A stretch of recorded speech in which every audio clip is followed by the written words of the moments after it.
Gente, vocês perceberam aí na página 4 do e-book que eu coloquei o título desse período, dessa fase, desse momento da história da Grécia Antiga, que é intitulado O Período Arcaico, que vai do século 8 até o século 6 a.C. Antes da gente abordar especificamente o item 1 e tratar dos motivos que levaram o surgimento, a consolidação da polis durante essa fase, vale algumas ressalvas aqui sobre a polis ou cidades-estados independentes gregas, né?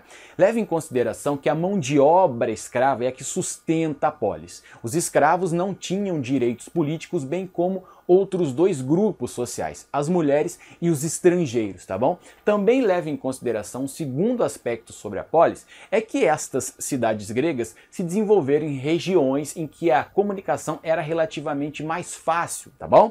Vamos para o item 1 especificamente, vem! Gurizada, item 1, tema de prova. Vocês perceberam que eu coloquei polis / motivos, abre parênteses, cinecismo e fecha parênteses. Cinecismo é o agrupamento de famílias para a organização da polis, tranquilo? Em seguida eu coloquei 3 dentre vários elementos que contribuíram para a formação das cidades gregas, as famosas polis ou cidades-estados gregas. O primeiro deles é a necessidade de defesa, não só interna, bem como externa, em função da ameaça de povos vizinhos. O segundo trata do aumento da população. Ficou insustentável manter uma grande população ainda lá no regime gentílico. Era necessário uma outra forma de organização social, política, enfim. E por fim teve o aumento do comércio, que também contribuiu para o desenvolvimento da polis. Magnus, aumento do comércio? Sim. Segunda diáspora grega datada de 750 a.C., tá bom? Então esses são os 3 elementos que inevitavelmente os livros didáticos vão mencionar para explicar os motivos que narram ou contam a formação da polis. Tudo bem? Dentre as cidades gregas, a gente não pode esquecer de 2 arquirrivais, arqui-inimigas, Esparta e Atenas. A gente vai tratar, nesse primeiro momento, de Esparta. Vem! Gurizada, o item 2 trata da cidade guerreira de Esparta, uma cidade fundada por guerreiros dóricos ou famílias dóricas por volta do século 9 a.C., que pode cair na tua prova como Lacedemônia, ou uma cidade localizada na região da Lacônia, a sudeste da península do Peloponeso, tranquilo? Essa cidade não era amuralhada, era uma cidade circundada, isto é, cercada por montanhas, que de uma forma ou de outra já era ali uma espécie de fortificação que existia ao redor de Esparta. E afinal de contas, né, gente, Esparta tem o melhor e mais eficiente exército da Grécia Antiga. Olha só, a cidade de Esparta era dividida, a população de Esparta era dividida em algumas classes sociais, em alguns grupos sociais que a gente vai apontar um por um. Gurizada, o primeiro grupo social que eu coloquei aí refere-se aos esparcíatas ou espartíatas, dependendo do livro. Essa é a elite militar dórica, proprietária de terras e controladora das instituições políticas que a gente vai ver em seguida. A segunda classe social trata dos periecos, ou aqueles que viviam na periferia da cidade guerreira de Esparta. São alguns pequenos agricultores, alguns se dedicam ao comércio, outros se dedicam à mineração. Esses periecos são aqueles remanescentes de aqueus, jônios e eólicos que estavam sob dominação dos dóricos, gurizada.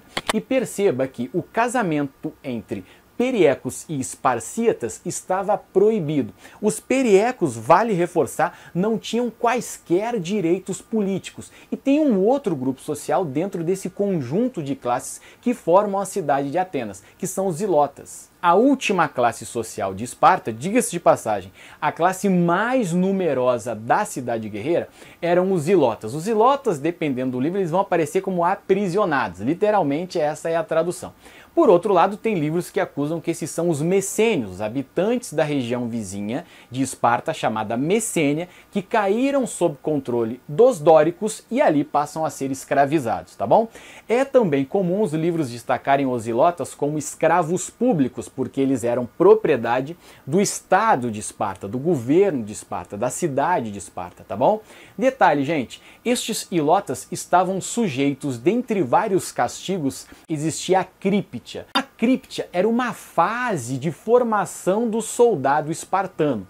Quando ele tinha 17 anos, dentre as funções que este soldado tinha, era degolar o maior número de ilotas. E é evidente que, por essas razões e outras, as revoltas dos ilotas contra a elite esparcíata eram revoltas frequentes e ininterruptas. Essas são as classes sociais da cidade guerreira, gurizada. Vale a ressalva que somente a quinta parte da população de Esparta é formada por esparcíatas ou espartíatas, como eu havia falado.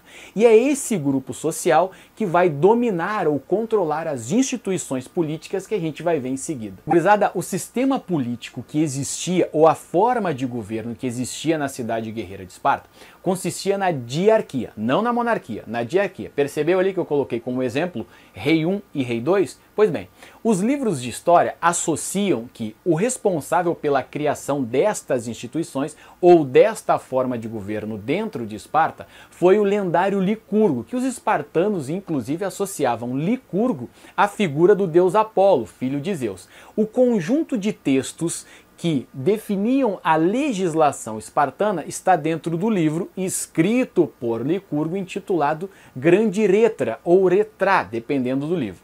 Paralelo a estes dois monarcas, isto é, ao redor destes dois monarcas, três outras instituições espartanas estavam na trama política, isto é, o Éforos, a Gerúsia e a Ápela. O Éforos ou Éforato é composto por 5 pessoas responsáveis por controlar, vigiar, fiscalizar as ações destes dois monarcas.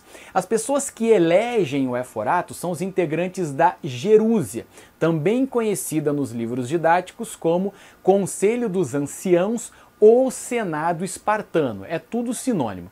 Dentre as atribuições, isto é, dentre as funções da Gerúsia, estavam também a elaboração das leis, que eram aprovadas ou não pela Ápela, isto é, este órgão, esta instituição espartana, que também pode aparecer na tua prova como Assembleia do Povo. Dependendo do livro, a Ápela aparece como Assembleia do Povo, que, como eu já destaquei, ela é a responsável por vetar ou votar as leis elaboradas pela Gerúsia. A Gerúsia é formada por 28 espartanos acima de 60 anos. Já a Ápela é formada também por guerreiros espartanos acima de 30 anos. Por que 28, Magnus, entre os integrantes da Gerúsia?